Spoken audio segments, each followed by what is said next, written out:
Midi, jeudi le 5 mars, j'aimerais donner un coup de chapeau aux collègues de Radio-Canada qui ont démontré de façon extraordinaire hier les liens intimes entre la FTQ Construction, la FTQ et le crime organisé. Venant de syndiquer CSN, c'était un peu touchant.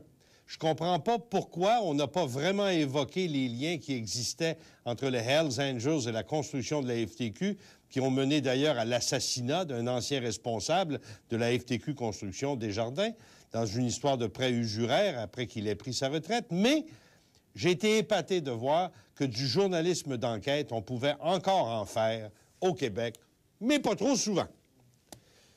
Ce midi, en plus des photos que je vais publier qui commencent à être intéressantes dans les hôpitaux, j'ai la chance d'avoir en studio le ministre fédéral responsable de l'expansion économique au Québec, M. Denis Lebel, un homme bien enraciné dans son milieu, et nous allons ouvrir la page de la fiscalité sous le thème « Y a-t-il quelque chose qu'on pourrait faire pour payer moins d'impôts? » Mais auparavant, les images de l'actualité.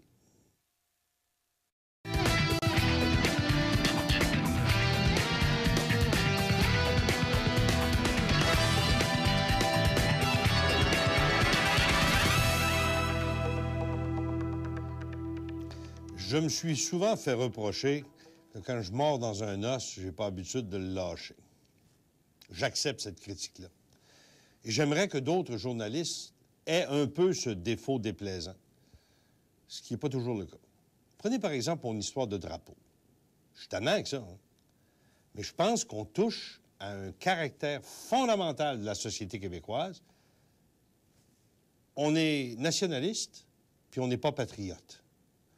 On est toujours en train de gna des autres, mais on n'est pas capable d'être fier et d'être de ce qu'on est.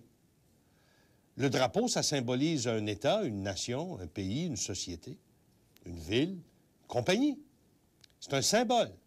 Si vous manquez de respect pour un drapeau, vous manquez de respect pour tout ce qu'il représente. Et les drapeaux du Québec, traditionnellement au Québec, sont des torchons. Les drapeaux du Canada, un peu moins. Pourquoi? Je continue à pas comprendre. Et vous, continuez à m'envoyer des photos et on les pogne en flagrant délit. Tant et si bien que dans certains coins, on commence à voir une véritable épidémie de drapeaux neufs, ce dont je me réjouis. Je trouve que le drapeau du Québec, il est magnifique quand il est propre, que le drapeau du Canada est tout aussi magnifique quand il est entretenu, quand il n'est pas effiloché. Allez faire un tour à Saint-Camille-de-Bellechasse et vous allez voir à la quincaillerie du village que quelqu'un n'a pas fait son possible. Quelqu'un n'est pas fier. Quelqu'un n'a pas toute la dignité qu'il pourrait avoir. Si vous passez à Saint-Camille, allez à la quincaillerie, dites-leur bonjour de ma part et dites-leur « En voulez-vous des drapeaux neufs? Comment ça se fait que vous n'en vendez pas, vous autres? » À Bécomo, le palais de justice. Y a-t-il quelque chose de plus québécois que la justice?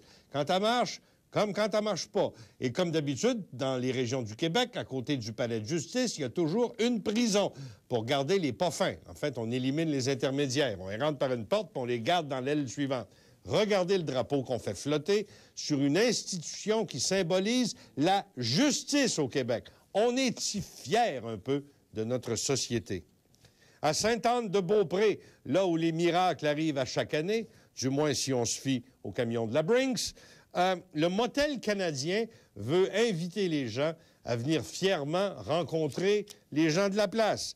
3 drapeaux, 3 cochonneries, 3 torchons, 3 manques de dignité au motel canadien. Les écoles, moi, ça me prend au cœur. Si on n'apprend pas à nos enfants dans les écoles à respecter la société dans laquelle ils vivent, on leur apprend rien. Si on leur enseigne pas la dignité et le respect, on leur apprend rien. Et nous aurons une génération de maudits colons qui entrent dans les restaurants avec une casquette, n'est-ce pas? Voici l'école, l'édifice Rébourg de Charlesbourg. Les écoles, ça viendra plus tard. Charlesbourg, l'édifice Rébourg, on ne s'est pas vraiment forcé pour avoir des beaux drapeaux, n'est-ce pas? Regardez la cochonnerie. À Sainte-Perpétue de Lillet, il y a une caisse populaire. Le mouvement Desjardins a toujours été étroitement lié au nationalisme québécois, même au séparatisme. Pourtant, j'ai cru avoir l'impression que de tous ces drapeaux, c'est celui de Desjardins qui est le plus respectable. Les autres sont maganés. Celui du Canada pire que les autres. C'est un peu toujours comme ça avec les séparatistes. OK, je n'ai pas d'école aujourd'hui. J'ai commencé ensuite à me dire, si on est capable de leur faire honte avec les drapeaux, est-ce qu'on pourrait peut-être utiliser les talents de photographe de nos téléspectateurs pour commencer à mettre au pied du mur l'administration provinciale et la désuétude, la malpropreté, la cochonnerie des édifices de santé, notamment les hôpitaux. On appelle ça maintenant un centre hospitalier, mais c'est pas plus propre. Et les CHSLD. C'est un mot qui a l'air de rien, mais c'est un endroit où les vieux vont mourir assis dans leur crotte d'une couche qu'on ne change jamais avant qu'elle ne soit pleine ou qu'elle déborde, ce qui leur donne droit à un bain à toutes les semaines. Mais ça paraît. Voici des images qui ont été prises à Longueuil, à l'hôpital Pierre-Boucher. Première image, un corridor où les fumeurs se retrouvent sous une pancarte qui dit « Vous êtes dans un corridor sans fumée ». Le client me dit « J'ai averti les gens de l'hôpital. Quand je suis sorti, rien n'avait changé. Personne n'était intervenu. » Dans ce même hôpital, qui n'a pas de fierté, à l'urgence, une salle d'examen. Regardez le trou dans le mur. Regardez sur le sol. Non, revenez, vous allez trop vite. Revenez. Merci. Regardez sur le sol, au centre de l'image, en dessous du meuble brun, il y a une boîte de masques antiseptiques. Tu sais, les masques qu'on met pour se protéger des infections. Ils traînent à terre, juste à côté d'un pansement souillé, la petite tache blanche que vous voyez en dessous du meuble brun. Ça, c'est l'urgence de l'hôpital Pierre-Boucher. Même urgence, allez voir le mur, regardez le trou dans le mur, regardez l'état de malpropreté des lieux. Ensuite, regardez par terre. Voici, dans l'urgence de Pierre-Boucher, des pansements souillés de pus ou de sang qui sont par terre, qui traînent par terre. Et la personne qui a pris ces photos-là, qui me les a envoyées, merci, me signale que les soins ont été corrects, les gens ont été corrects. C'est l'hôpital qui est une cochonnerie par lui-même. L'hôpital Pierre-Boucher à Longueuil. Si vous passez dans le coin d'un hôpital, si vous passez dans le coin d'une institution de santé et que vous voulez utiliser votre caméra ou même votre cellulaire pour capter sur le fait des choses comme ça, peut-être qu'on pourra éventuellement leur faire honte. On va communiquer avec les gens de l'hôpital Pierre-Boucher et on va leur demander leur réaction. Est-ce que c'est normal que les masques chirurgicaux traînent par terre? Est-ce que c'est normal qu'il y ait des morceaux de watts et puis de gaz par terre, sale, là où on marche, avec des trous dans le mur?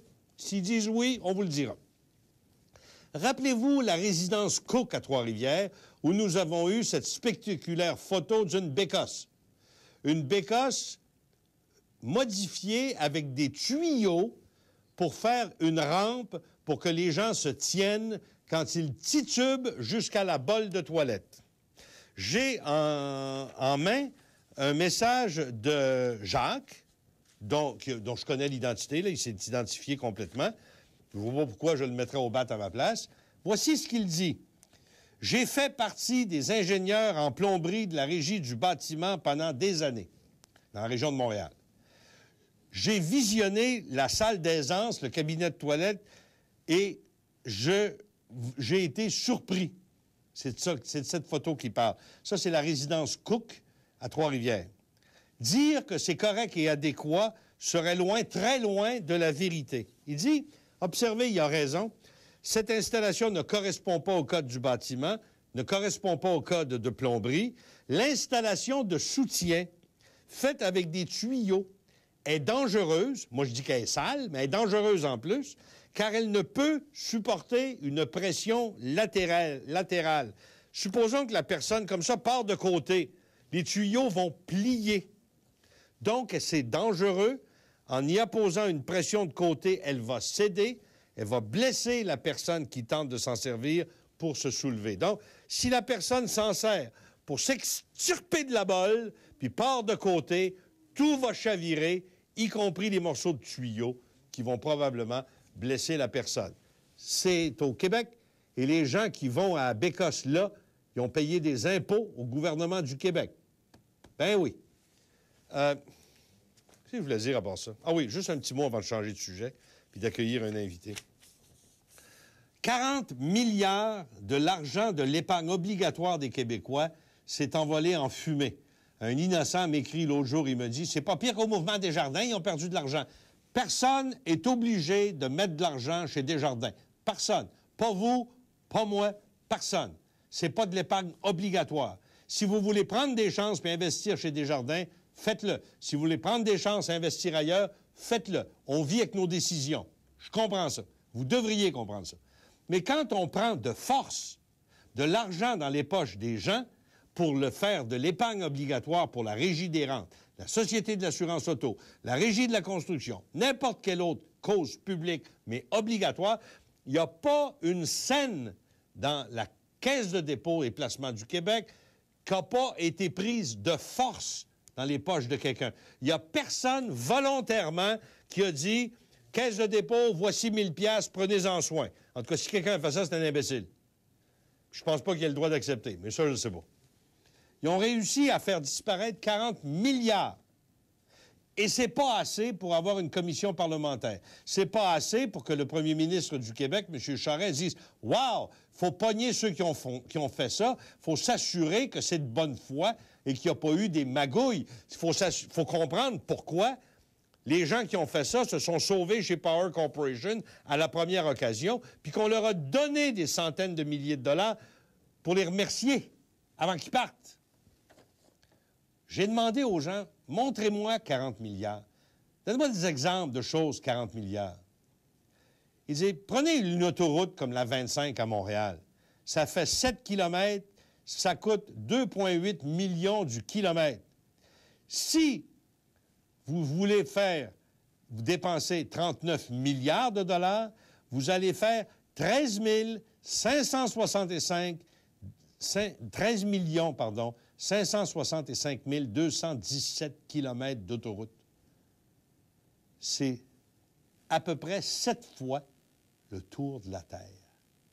On a perdu de l'argent de l'épargne des Québécois, assez d'argent pour que s'il n'y avait pas d'océan, on pourrait faire 7 fois le tour de la Terre avec une autoroute à 4 voies. 7 spins de la Terre avec l'argent qu'on a perdu dans la Caisse de dépôt et de placement du Québec.